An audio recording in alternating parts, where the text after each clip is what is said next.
Welcome to Black Gumbo. I'm going to harvest some stuff. Come along with me.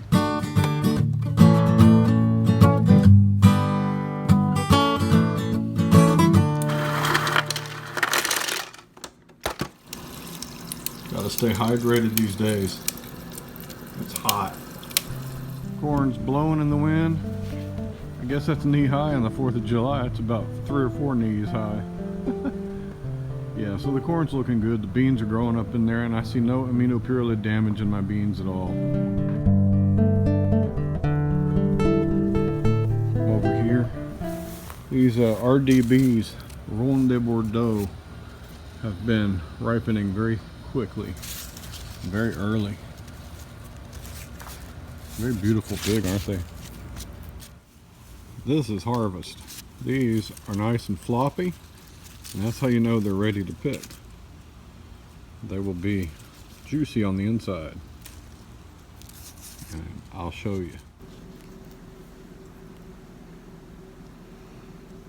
This could go a little bit longer, but that's what we want to see is the thin wall. These thin walls on here mean it's ripe. Again, nice thin walls mean a ripe fig. Here's one that almost went too long. You can tell because it began to almost burst through, but you can see it's real syrupy in there. That's still a good fig. If you're squeamish, you might want to just cut that little bit off. I'm not squeamish, and that tastes nice and fruity. This one is a Latarula honey fig. I'm sorry, this is a Cadota fig. And it's a light colored fig, and you can see that the walls are a little thick here. This is probably a day early. This fig has more of a honey taste than these Ronde de Bordeaux. That's a good fig. This one here is called a Little Ruby. This was picked too early. You can see this thick wall means it probably could have gone another day, and you want the wall to look like this one here. But I want to try it anyway. It's still sweet. It's a honey-like fig as well. A fig? You want a fig? Yes, ma'am. Fig-eating dog.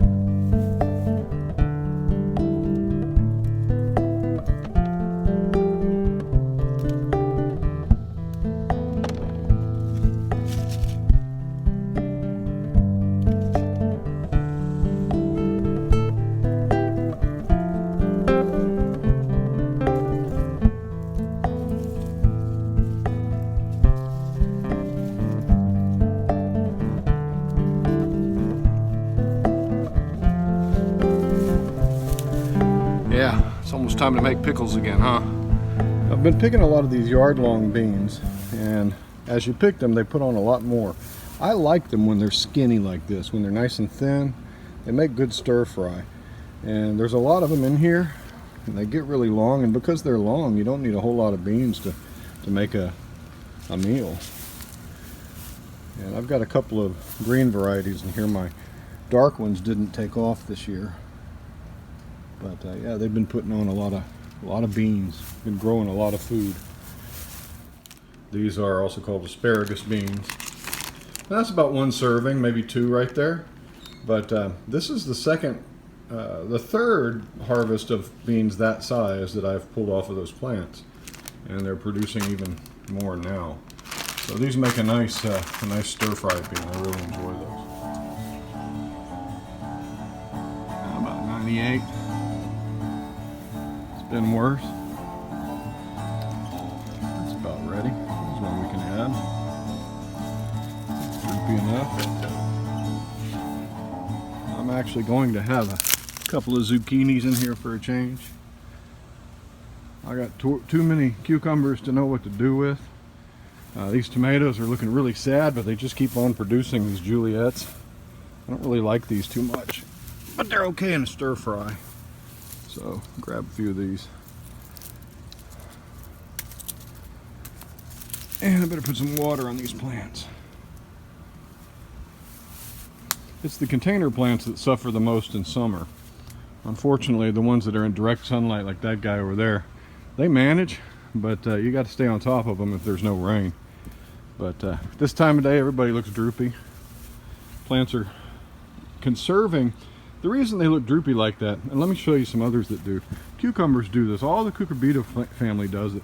Cucumbers look saggy and wilty during the day. Look at these pumpkins over here. They're saggy and wilty during the day, and we might be tempted to go and water those, but they don't need it. That is a natural response to the very hottest part of the day. The plant takes water out of its leaves and stores it in its stems and roots, so it doesn't transpire all that water into the atmosphere and lose it. So that's actually storing water, keeping water, and retaining it. And you'll notice as soon as the sun goes down, those plants will perk up again. So over here we have some of this pumpkin plant still in the sunlight, and the leaves are a little bit droopy, but it's filtered sunlight, so they're not as bad as the ones on the other side.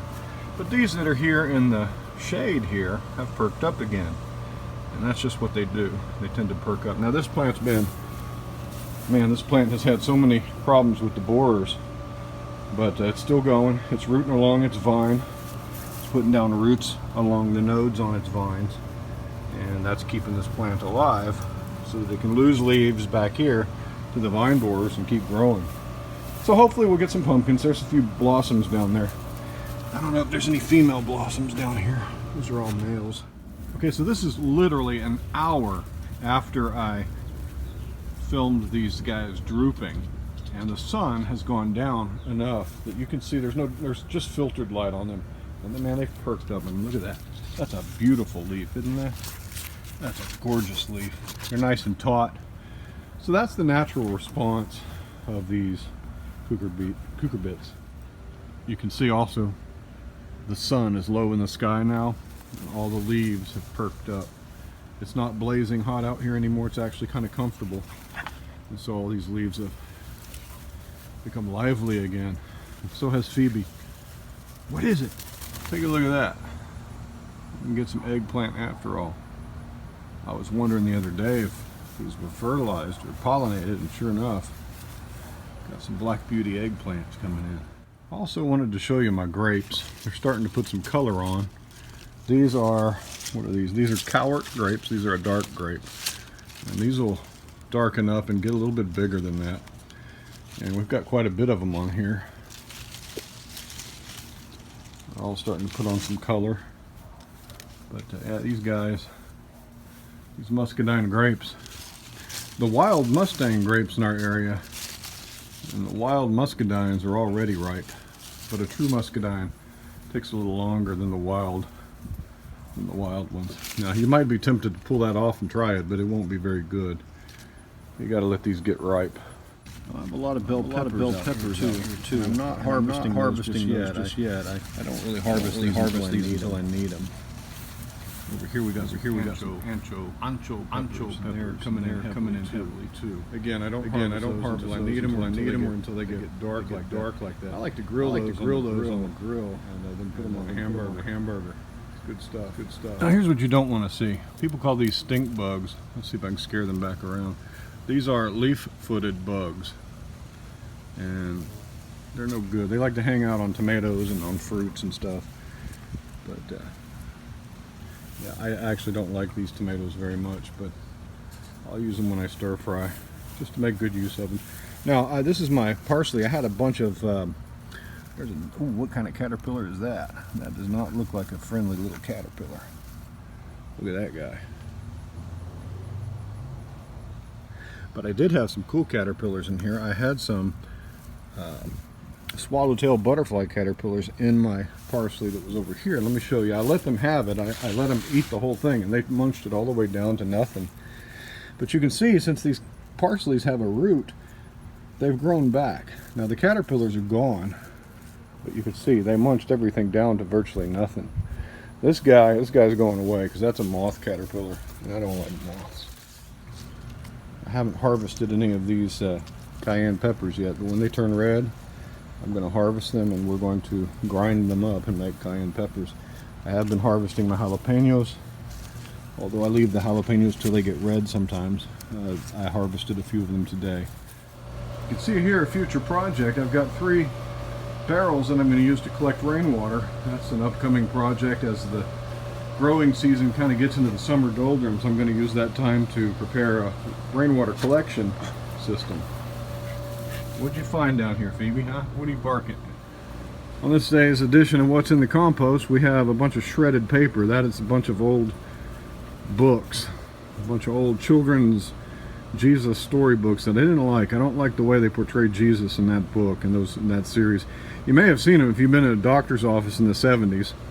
Pediatricians and dentists always had these blue Story of the Bible books, and they were filled with probably fairly decent teaching, except for the part of the end times that was typical of the day. But these books, man, they're just awful. They have a very poor image of the life and times of Jesus in them. So, make good use of them. They'll feed us. Instead of feeding our soul, they'll feed our body. Got some cucumbers in here that went mushy. Eggs, kitchen scrap. Bunch of bread. You can't see it anymore, but there's a bunch of bread in there. Bread is actually really good for your compost pile. It's a good addition. So yeah, that's what's in the compost. And you can see we're at about 135 degrees, so it's really cooking really hot. That's a good active pile. Okay, well I had to come inside because it's just too blazing hot out there. You know, summertime posting of videos is going to slow down here because there's just not as much going on in the garden as there is in that really active springtime. So our videos are going to probably be maybe once a week now instead of 2 to 3 times a week. And we'll pick up again when we start getting prepared for fall gardening. This fall you can expect some videos on how to start seeds. I'm going to start all my seeds indoors under light in probably August. And maybe late next month, and we're going to be planting out our fall garden at the end of August and into September and even in October. And we'll also be following the harvest of the pumpkins and the things that are going through the summer. We'll look at cowpeas again. I'll show you how to do a water barrel system and whatever else comes to mind as we get through this heat of summer. But yeah, it's slowing down a bit, and I've noticed that you know, there's a real boost in springtime gardening videos where our stats really climb up in the beginning of the year. And then about summertime when it's hot outside, it drops off a whole lot because, well, people aren't gardening outside in the summertime as much.